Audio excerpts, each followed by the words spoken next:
Graça e paz, irmãos da sala do discipulado. Que Deus abençoe a vida de cada um de vocês. E é com grande prazer que estamos aqui mais uma vez para mais uma aula da Escola Bíblica Dominical. Então vamos iniciar orando, pedindo a Deus que Deus abençoe esse momento e ilumine o nosso coração, para que nós possamos aprender mais da sua palavra. Senhor Deus, louvado seja o teu nome. Queremos te agradecer, Pai Santo, pelo teu amor, pela tua graça derramada em nossas vidas. Queremos te pedir por esse momento, ó Pai. Abençoa, Pai, a cada um dessas pessoas, ó Pai, que vão ouvir, Senhor, essa lição, que elas possam ser edificadas, assim como eu tenho sido através da tua palavra. Nos ensina, Senhor, a ter um compromisso com o Senhor, um compromisso verdadeiro com a tua palavra, e que isso possa ser, ó Pai, observado no nosso viver. Perdoa nossos pecados, é o que eu te peço no nome de Jesus. Amém. Meus irmãos, na aula passada nós aprendemos sobre compromisso. E o nosso compromisso, um compromisso cristão, ele se expressa para com Deus, para com o povo de Deus e também para aqueles que ainda não fazem parte do povo de Deus. Ou seja, se nós queremos ter um relacionamento com Deus, queremos viver na presença dele, nós também temos o compromisso com a comunidade cristã, ou seja, com as outras pessoas que também servem a Deus, que são os nossos irmãos. Então, nós devemos ter relacionamento também com a igreja, Nós devemos participar do ambiente de igreja, porque isso agrada a Deus. Da mesma forma, nós também temos um compromisso para as pessoas que ainda não fazem parte do povo de Deus, para as pessoas que não conhecem a palavra de Deus, porque Jesus Cristo ele deu essa missão aos seus discípulos, aos seus servos, que era de transmitir a mensagem da salvação para aqueles que ainda não conhecem. Então, o nosso compromisso cristão, de uma forma completa, ele deve se revelar também para as pessoas que ainda não conhecem, Então, o compromisso com Deus, ele se manifesta através do nosso compromisso com os nossos irmãos e da nossa responsabilidade de levar a palavra de Deus para aquelas pessoas que também ainda não conhecem. E aprendemos que o compromisso com Deus verdadeiro, ele exige uma adoração verdadeira, ou seja, nós devemos adorar a Deus em espírito e em verdade. E quando assim o adoramos, nós temos certos privilégios, que aprendemos na aula passada, que o primeiro foi o culto e adoração a Deus, ou seja, nós como adoradores, temos esse privilégio de cultuar a Deus de uma forma pessoal. Independente de estarmos na igreja, nós temos a possibilidade de falar com Deus a todo e qualquer momento. Não precisamos de intermediários. Então, em nome de Jesus Cristo, nós temos acesso ao Pai. Mas também temos o privilégio do culto comunitário junto com o povo de Deus. É o momento que os irmãos se reúnem para adorar única e exclusivamente ao nosso Deus. Isso é um privilégio muito grande, que muitas pessoas não têm essa oportunidade. Outro privilégio é o aprendizado da palavra de Deus. Então, Deus preparou a Bíblia para que aprendamos através dela. Também é um outro privilégio, porque muitas pessoas também gostariam de ter a Bíblia na mão. Muitos países, essas pessoas não têm, e nós temos a Bíblia em nossa mão, podemos aprender dela à vontade de Deus. Outro privilégio que aprendemos é a oração pessoal e comunitária. Então imagine, meus irmãos, que privilégio é falar com o Deus, o Criador de todas as coisas, de tudo aquilo que existe. Então, no nome de Jesus Cristo, nós temos essa possibilidade de orar de forma pessoal, e também de forma comunitária quando a igreja se reúne. Outro privilégio é o louvor, Então, Deus enche o nosso coração de alegria e nós podemos louvá-lo. E aprendemos também que o louvor é o único ministério terreno que vai permanecer no céu. Então nós vamos, quando estivermos no céu, em glória, vamos cantar junto com os anjos do Senhor, glorificar o seu santo nome. E também aprendemos sobre a reverência do culto pessoal, que faz parte do nosso compromisso com Deus, tanto na nossa adoração pessoal em casa, quanto na igreja, nós devemos lembrar que estamos adorando um Deus santo. por isso nós devemos ter reverência para com Ele. Então foi isso que nós aprendemos na aula passada, né, sobre a adoração para com Deus, ou seja, nosso compromisso com Deus é expresso através da adoração verdadeira, e todo adorador tem esses privilégios. Hoje nós vamos falar sobre outro aspecto do compromisso, que é o nosso compromisso para com o povo de Deus. Então, se adoramos a Deus, temos compromisso com Ele, nós também automaticamente temos um compromisso para com o povo de Deus. E a igreja, ela possui o ministério voltado para si mesmo. É o ministério interno. Uma vez que satisfazemos os profundos anseios da alma, quando encontramos com Deus em adoração, somos exortados pelo próprio Deus a transformar nossa adoração em serviço. Isto é, o amor a Deus agora se torna o amor prático direcionado aos nossos irmãos. Vejam, meus irmãos, o que diz lá em 1 João, capítulo 4, o verso 7, e também o 20 e o 21. Diz assim: Amados, amemo-nos uns aos outros, porque o amor é de Deus, e qualquer que ama é nascido de Deus e conhece a Deus. Se alguém diz, eu amo a Deus e odeio a seu irmão, é mentiroso, pois quem não ama seu irmão a qual viu, como pode amar a Deus a quem não viu? E dele temos este mandamento, que quem ama a Deus, ama também ao seu irmão. Então vejam, meus irmãos, o que esse verso está falando, né? Que todo aquele que ama é nascido de Deus, né? E nós não podemos dizer que amamos a Deus se aborrecemos o nosso irmão, se odiamos ao nosso irmão. Se isso acontece, nós somos mentirosos, né? É isso que a palavra de Deus ele diz. Então, a adoração para com Deus, o compromisso para com Deus, exige de nós que nós tenhamos relacionamento com nossos irmãos. E é um relacionamento baseado no amor, né? E o amor, ele se expressa não apenas de palavra, não apenas de um sentimento interno, mas ele deve ser revelado de forma prática, né? Através do nosso serviço na igreja, através da nossa amizade pessoal, dos nossos relacionamentos pessoais.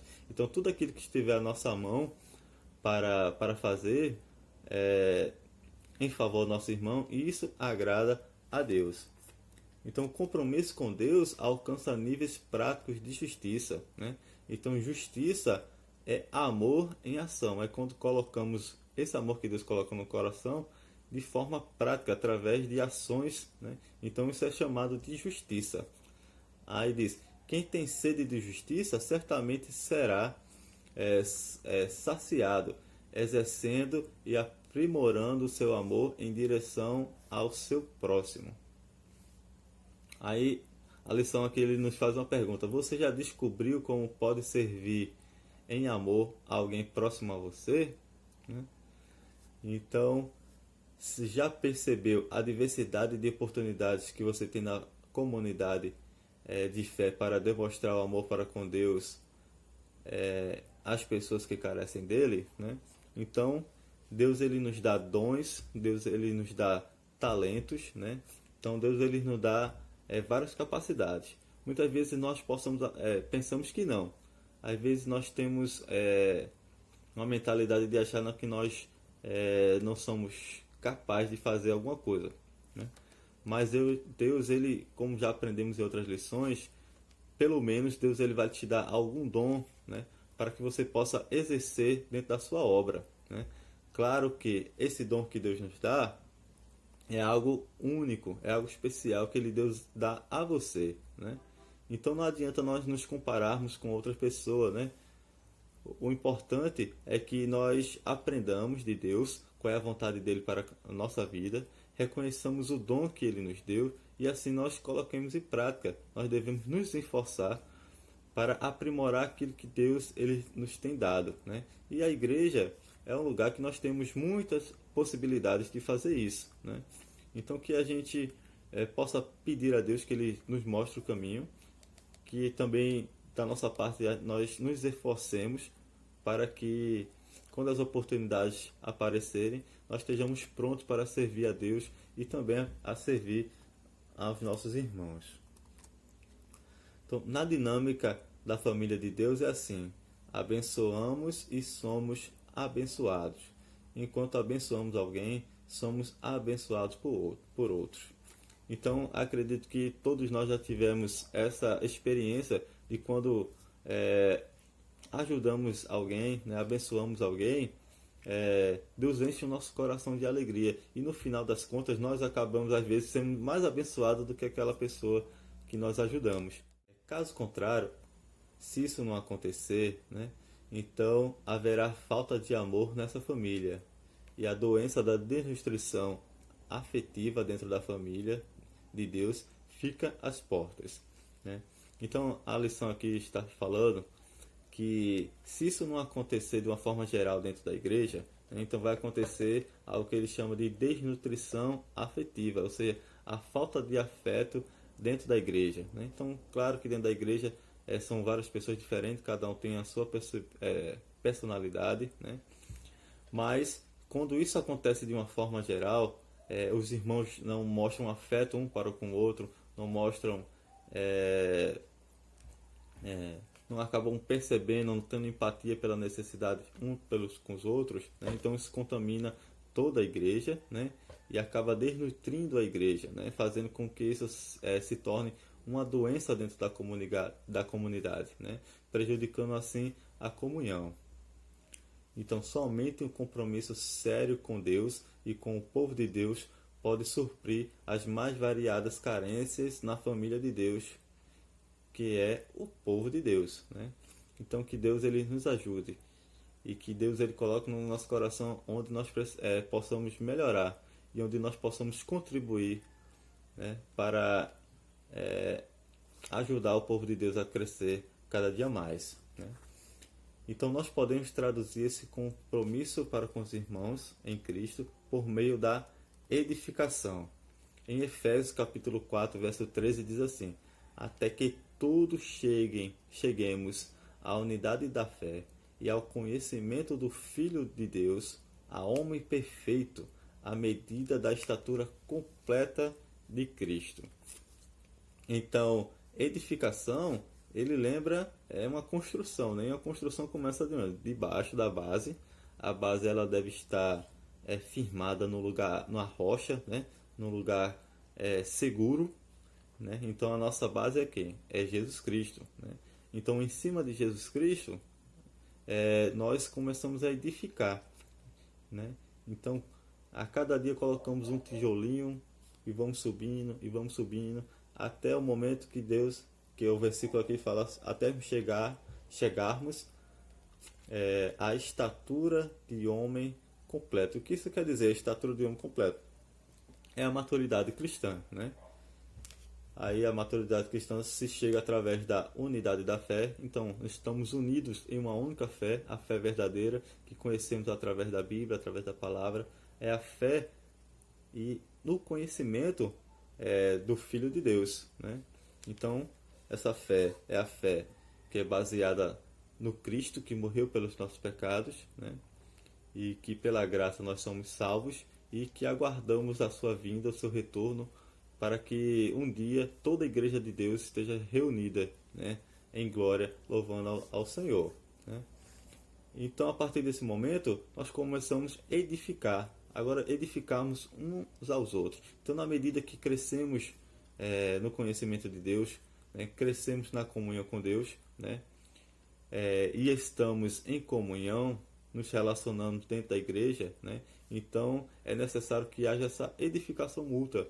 Vamos aprendendo com as mensagens do pastor, vamos aprendendo com as lições da Escola Bíblica Dominical, vamos aprender e crescer nos momentos de comunhão com os irmãos e outros, nos momentos de tristeza também, quando o irmão está passando dificuldade, estamos ali próximos. Então nós vamos aprendendo e crescendo, edificando uns aos outros com aquilo que Deus ele nos tem dado. Então, a compromisso com Deus ele se manifesta através da edificação mútua, ou seja,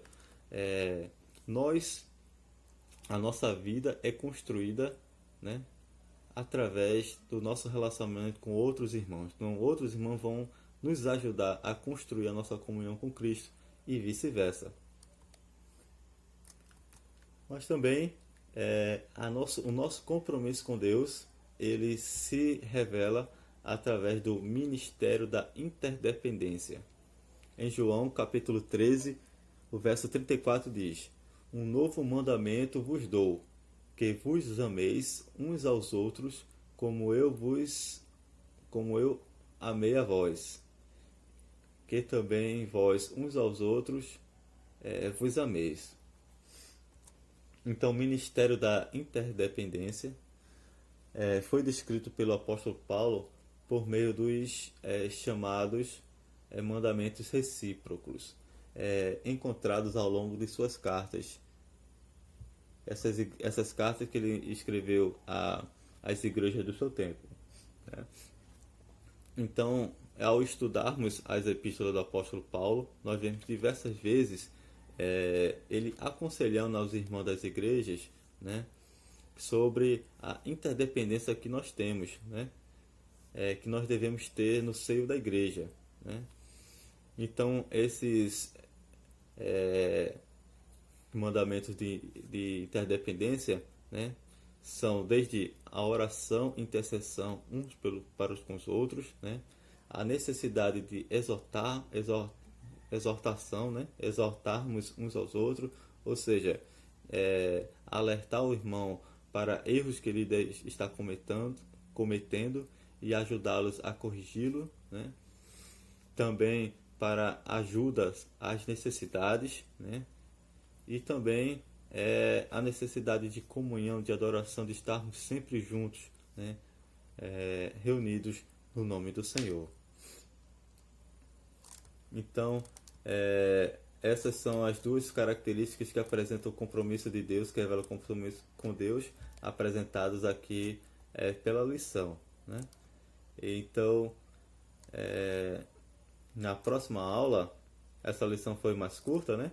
Mas na próxima aula nós vamos ver a última parte dessa lição, que é sobre compromisso, que vai estar relacionado com o compromisso com os perdidos. Então, que Deus ele nos ajude a ter um compromisso verdadeiro com Ele, e como aprendemos nessa aula, com compromisso com o seu povo, compromisso com a igreja, compromisso com os nossos irmãos. Né? Esse compromisso deve ser verdadeiro e ele deve ser reproduzido, né? Traduzido através da edificação mútua, ou seja, nós temos que ajudar outros irmãos a crescerem e crescermos com a ajuda dos outros irmãos. E também sobre a interdependência, né? Um relacionamento de interdependência entre um depende do outro, através da oração, da intercessão, da ajuda das necessidades, né? Da comunhão. Né? E na próxima aula vamos falar sobre o compromisso para com os perdidos, ou seja, compromisso para aquelas pessoas que ainda não conheceram esse Deus, né? Que ainda não conhecem a palavra e que ainda não fazem parte da família de Deus. Né? Então nós temos um compromisso com essas pessoas também. Então que Deus nos abençoe a sua vida, né? Que nós possamos crescer na graça e no conhecimento. Então até mais, fique com Deus.